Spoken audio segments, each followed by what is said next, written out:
नाम चक्राता। मैं बॉबी पवार आज चक्राता विधानसभा के विकासखंड कालसी के ग्राम पंजिया के खेड़ा लुआंठा में हूँ। और जैसे मैंने टैगलाइन डाली है कि मेरा गांव मेरी सड़क जो योजना थी उससे कई सड़कें बनी है, और उन सड़कों के जब हाल देख रहा हूँ, लगातार कुछ दिनों से भ्रमण पे हूँ, तो निश्चित तौर पर मेरा गांव मेरी सड़क की कई योजनाएं, कई सड़कें भ्रष्टाचार की भेंट चढ़ी है। और उसका जीता जागता उदाहरण यहीं खेड़ा लुआंठा जो ग्राम पंचायत पंजिया का जो क्षेत्र है, यहाँ पर देखने को मिलता है। ये आप रोड देख रहे होंगे, ये ऊपर रोड है, परंतु मैं नीचे इसलिए उतरा हूँ कि आप यहाँ पर हाथ अगर डालोगे तो लगभग 1 मीटर अंदर तक ये हाथ जा रहा है और पूरा नहीं पहुँच रहा है। ये इसलिए हो रहा है कि जो ये सड़क बनाई गई है, जब सड़क बनाई गई थी तो ये सड़क जब अलखी कटिंग की गई तो उस पे ही ये पूरा जो सीसी मार्ग है ये डाल दिया गया था। जबकि होना क्या था कि पूरी कटिंग होनी थी, जितने मानक के अनुरूप लगभग मुझे लगता है कि 4 मीटर जो इसका मानक रखा गया था, उस 4 मीटर की पूरी कटिंग होनी चाहिए थी, जो पक्की कटिंग होनी थी। और जो आपका कटिंग के माध्यम से जो मिट्टी निकलनी थी वो बाहर हो जाती, परंतु पक्का 4 मीटर कटना था। परंतु ये पूरा कटिंग का ये मिट्टी है, कटिंग की ये मिट्टी है, और इस मिट्टी ने अब इस सीसी खड़ंजे को छोड़ दिया है, इस रोड को छोड़ दिया है, क्योंकि ये पूरी कटिंग की मिट्टी थी। मैं वास्तव में हाथ अगर पूरा पहुंचाऊं तो हाथ नहीं पहुंच पा रहा है, लगभग 1 मीटर तो आप देख रहे होंगे कि जो भरान की गई है जो मिट्टी की, उस पर ही ये खड़ंजा डाला गया है। और सबसे चौंकाने वाली बात यह है कि जब मैं इस रोड से अभी नीचे पैदल आया तो इसके बैंड इतने संकरे बनाए गए हैं कि कभी भी बहुत बड़ी अनहोनी हो सकती है। पर उससे पहले ये बताना चाहूँगा कि अनहोनी भगवान करे ना हो, परंतु अनहोनी भी तब होती है जब इस पर गाड़ी चलेगी। ये पिछले बरसात का मामला है और नई बरसात आने वाली है। ये पिछले बरसात का मामला है। मैं कहूँगा कि ये पूरा पोजीशन आप दिखाइए कि ये पिछले बरसात से पूरी रोड बंद है। 1 वर्ष पूरा होने वाला है, ये पूरी रोड बंद है। और ग्रामीणों का कहना है कि अभी तक इस पर गाड़ी नहीं चली है, और विभाग के द्वारा इस पर लगभग जो 75 लाख रुपए का अमाउंट पहले रहता है, उसके अतिरिक्त मुझे मेरे संज्ञान में आया कि 25 लाख का और अमाउंट बढ़ाकर 1 करोड़ किया गया था। और उसके बाद जब स्लिप वगैरह आई तो निश्चित तौर पर मुझे मेरे संज्ञान में ये भी आया कि आपदाओं की फाइल बनाकर लगभग 10 लाख की 2-3 फाइलें बना के इसमें और पैसा भी बढ़ाया गया। उसके बावजूद भी 1 साल से ये रोड बंद है। अभी तक एक भी गाड़ी का आवागमन इस रोड पे नहीं हुआ है।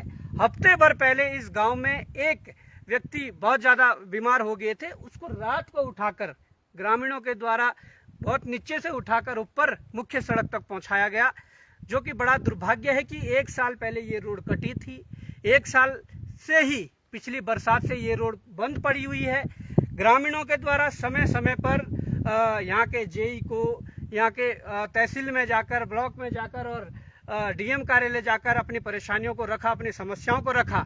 परंतु मुझे बड़ा दुख हुआ कि आज मेरे संज्ञान में ये मामला आया, और मैं इनके बीच इसलिए आया हूँ कि मैं भी अपने आंखों से इस चीज़ को देख सकूँ जो ये आरोप लगा रहे थे। और निश्चित तौर पर इनके जो आरोप थे वो बिल्कुल सत्य है। कितना भ्रष्टाचार इस रोड में हुआ है। 1 करोड़ का बजट बना करके उसके बाद भी एक्स्ट्रा पैसे बढ़ाए गए हैं। और मैंने आपको ये सत्यता दिखाई है कि जो भरान की गई हुई मिट्टी थी उस पर ये आरसीसी खड़ंजा डाला गया। कितना दुर्भाग्य है, किस प्रकार से हमारा पूरा सिस्टम जो करप्ट सिस्टम है वो सीधे साधे ग्रामीणों को, सीधे साधे लोगों को कहीं ना कहीं मूर्ख बना रहा है। और उनके हिस्से का जो हिस्सेदारी जो है, मैं कहूँ विकास की जो हिस्सेदारी है, उस विकास के हिस्सेदारी में भी ग्रामीणों के साथ छल कपट किया जा रहा है। हमारे साथ भाई अनिल हैं, इसी गांव से हैं, इसी खेड़े से हैं, इसी मजरे से हैं। मैं अनिल भाई से पूछना चाहूँगा कि भाई आप बताइए कि क्या क्या परेशानी आपको यहाँ पर उठानी पड़ रही है, और आपके संज्ञान में जब ये आया, जब आपके सामने ये चुनौतियाँ आई, तो आप कहाँ कहाँ तक इस मामले को लेकर गए। और इसके अतिरिक्त आपने कहा कि हमारी जो पानी की लाइन थी, पिछले बार इस लाइन के, इस रोड के आने से उसको उखाड़ दिया गया था, परंतु आज तक उस पाइपलाइन को नहीं जोड़ा गया, जिससे कि आजकल गर्मी के सीजन में बहुत ज़्यादा समस्याएं पानी की भी हो रही है। तो आप बता दीजिए। जी पानी के लाइन की अगर बात करूँ जी मैं, तो हमने ब्लॉक में भी कंप्लेंट की, तहसील में भी किया, उसके बाद भी उन्होंने कुछ नहीं किया। बोला कि हम कर देंगे, लेकिन आज तक कोई ये नहीं उसके ऊपर कार्रवाई की। और रोड की जो बात है, रोड का तो पूरी स्थिति हमारे सामने स्लिप के ऊपर ये आरसीसी डाल दी है। और फिर इसमें ना साइड पे जेईरा विभाग की भी गलती है, विभाग की ये गलती है। और पैसा आधा से ज़्यादा दे दिया, काम आधा नहीं हुआ, पैसे आधा से ज़्यादा खा लिए इन्होंने। और विभाग वाले कहते हैं हमारे पास पैसा ही नहीं है। वीडियो साहब लाइव आए इधर देखने, उन्होंने बोला इतना तो बजट नहीं है जितना इसमें काम होना है। तो कहाँ गया वो बजट? ये हिसाब पहले दिन आए, उन्होंने बोला 4 मीटर की रोड, ये 3 मीटर रोड बना रखी है। पहले दिन उन्होंने बोला नाली बनेगी, नाली का बजट कहाँ गया? नाली का बजट खा लिया उन्होंने, नाली भी नहीं बनाई हुई है। और दीवारें की एमडी पेमेंट खा लिया, दीवारें भी नहीं बनी हुई है। और पूरा ये रोड पूरी बंद है हमारी, लोगों के खेत का नुकसान हो गया पूरा। पहले ये रोड हमें नीचे से चाहिए थी, उन्होंने बोला कि नहीं ये रोड जो है उन्होंने ऊपर से ही लाई कि जहाँ से सर्व तो हुआ ही नहीं इस रोड का, उन्होंने अपने हिसाब से किया ठेकेदारों ने भी। और फिर उन्होंने बोला कि हम कर देंगे, बढ़िया कर देंगे, और उन्होंने ये ऐसा काम कर दिया। और अब विभाग वाले भी यूँ बोल रहे कर देंगे, ठेकेदार तो यूँ बोल रहा मेरी हेडेक नहीं है। तो हम ठेकेदार को अब किसको बोले? हम तो डीएम के पास गए, तहसील में गए, ब्लॉक में गए, लेकिन किसी ने कोई ये ही नहीं दिया। बोला कर देंगे, लेकिन दूसरा वर्ष आने वाला है, लेकिन आज तक रोड बंद पड़ी है, एक भी गाड़ी नहीं चल रही इसमें। उन्होंने बोला जय सामने रोड खोल के देंगे, गाड़ी चढ़ा के देंगे, लेकिन इसमें तो कोई गाड़ी वाला उतारने के लिए राजी नहीं है। तो रोड बना के फ़ायदा क्या हुआ? हमारा ज़मीन का नुकसान हो गया, बड़े बड़े खेत दे दिया हमने कि चलो भाई फ़ायदा होगा, अपने लिए रोड आएगी। बड़ी खुशी की बात थी कि भाई हमारे लिए रोड आई, लेकिन आई किस कारण? जब ऐसे हो गया, हमारे खेतों का नाश, रास्ते भी टूट गए, फ़ायदा क्या हुआ हमारे रोड का? अब हम किसके पास जाएं? सब लोग यही बोलते हैं कि ना कुछ नहीं होगा, हरिजन है तुम, अब क्या होगा जी हमारा? देखिए, ग्रामीणों के इस दुख को हमें समझना पड़ेगा और इनके अंदर जो आक्रोश है उसका सम्मान करना पड़ेगा, क्योंकि वास्तव में इनके साथ छल हुआ है, इनके साथ विश्वासघात हुई है। इस रोड के नाम पर इनके खेत काट लिए गए, इनकी जमीन काट ली गई, परंतु जब रोड के हाल देखे गए तो बिल्कुल कटिंग के नाम पर वो मानक पे पूरी नहीं है। जो वहां से मिट्टी निकाली गई, जो स्लिप निकाली गई, उस स्लिप को बिछाकर उस स्लिप पर ये कंक्रीट डाला गया। और आज हाल ये है कि पिछले बरसात से ये रोड बंद है और आज अंदर तक हाथ 1 मीटर भी डालेंगे तब भी हाथ नहीं पहुंच रहा है। ये मिट्टी ने, उस स्लिप ने इस कंक्रीट को छोड़ दिया गया है, इस सीसी खड़ंजे को छोड़ दिया गया है, क्योंकि ये भ्रष्टाचार की भेंट चढ़ी हुई रोड है। अब आप आगे नज़ारा देखेंगे तमाम प्रकार से, मैं अब इतना अगर आपको दिखाऊंगा आगे तक जाके तो बहुत ज़्यादा लंबी रोड है, परंतु इनका यह भी कहना है कि जो ऊपर बैंड कटा हुआ है वो बिल्कुल ऐसा है कि लगभग एक बारी में वो बैंड नहीं कटता है, 2 बारी में वो बैंड नहीं कटता है, कम से कम 3 से 4 बार गाड़ी को आगे पीछे करके वो बैंड काटना पड़ता है। और स्थानीय जो ड्राइवर यहाँ पर है, जो वाहन चालक यहाँ पर है, जो यहाँ पर लोडर चलाते हैं, जो यहाँ से सामान को ले जाते हैं, उनका ये कहना है, लगभग कुछ वाहन चालकों से बात हुई, उनका भी ये कहना है कि ये रोड बड़ी रिस्की है, इस रोड में गाड़ी उतारने के लिए 10 बार सोचना पड़ेगा। ये उनका कहना है, ये उनका अनुभव है, क्योंकि वास्तव में मैं इस पे चलकर जब नीचे आया मुख्य मार्ग से तो बहुत बुरे हाल है।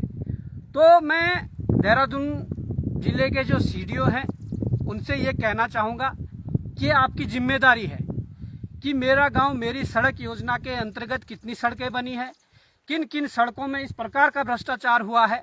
हमारे संज्ञान में मामले आएंगे तो निश्चित तौर पर आप लोगों के सामने इसको लाएंगे, सीडीओ को भी बताएंगे।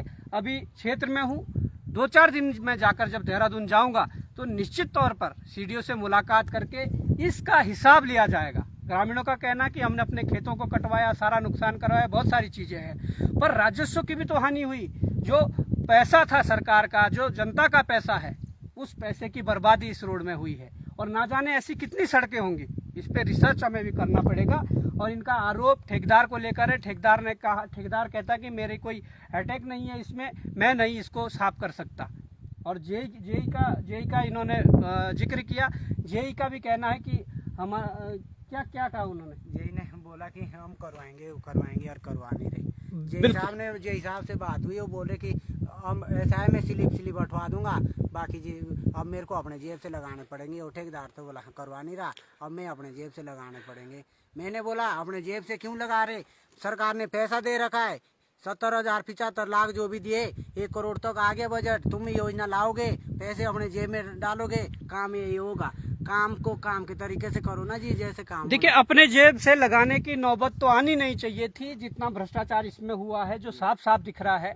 निश्चित तौर पर ये बहुत बड़ा भ्रष्टाचार है। और इसमें मुझे लगता है कि ठेकेदार की मिलीभगत हो, जेई की मिलीभगत हो, और अधिकारियों की मिलीभगत हो, विभाग की मिलीभगत हो, मिलीभगत है, भ्रष्टाचार हुआ है। इस रोड के नाम का पैसा खाया गया है, जिससे कि आज भी इस गांव को रोड से नहीं जोड़ पाए हैं।